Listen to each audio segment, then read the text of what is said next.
నా విషయమే తీసుకోండి. హిందూ మత సాంప్రదాయాన్ని గట్టిగా పాటించే కుటుంబంలో పుట్టాను. అందరిలానే భగవద్గీత పారాయణం చేసేవాడిని. ఇంట్లో పెద్దలు కూడా చెప్పేవారు.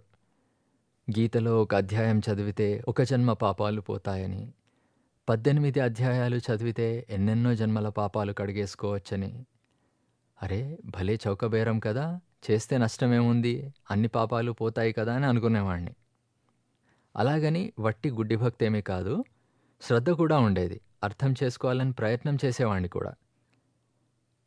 అలా చదివిన అనువాదంలో పూర్తి విషయం అర్థం కాకపోయినా చాలా బాగా అర్థం చేసుకుంటున్నాను అనే భ్రమలో ఉండేవాడిని. విపశ్యన చేసిన తర్వాత విషయం అర్థమైంది. అరే అంతకుముందు భగవద్గీతలో ఎన్నో విషయాలు సరిగ్గా అర్థమే కాలేదు అని. భగవద్గీతలో ఒక శ్లోకం ఉంది, మీరు చదివే ఉంటారు. ఉత్క్రామంతం స్థితం వాపి భుంజానంగ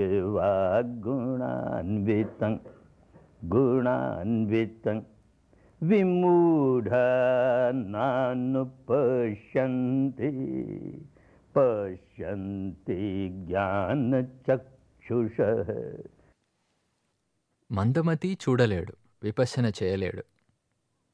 జ్ఞాననేత్రాలు తెరుచుకున్నవాడే చూడగలుగుతాడు, విపశ్యన చేయగలుగుతాడు.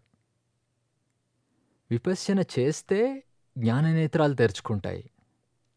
జ్ఞాననేత్రాలు తెరుచుకుంటే విపశ్యన ఇంకా బాగా చేయగలుగుతాడు.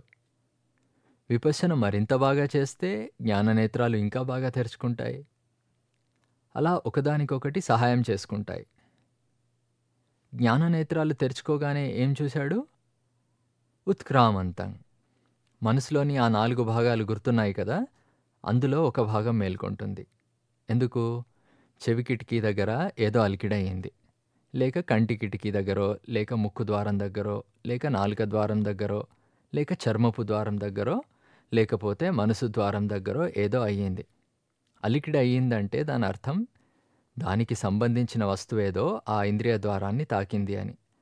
అప్పుడు ఏం జరిగింది అంటూ మనసులోని ఆ భాగం మేల్కొంటుంది, ఉత్క్రామంతం.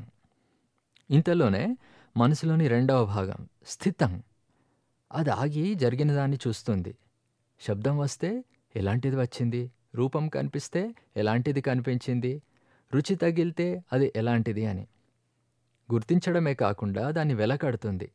ఆగి పరిశీలించి వెలకడుతుంది. వెలకట్టింది బాగుంది అంటే సుఖ సంవేదనని, బాగోలేదు అంటే దుఃఖ సంవేదనని కలిగిస్తుంది.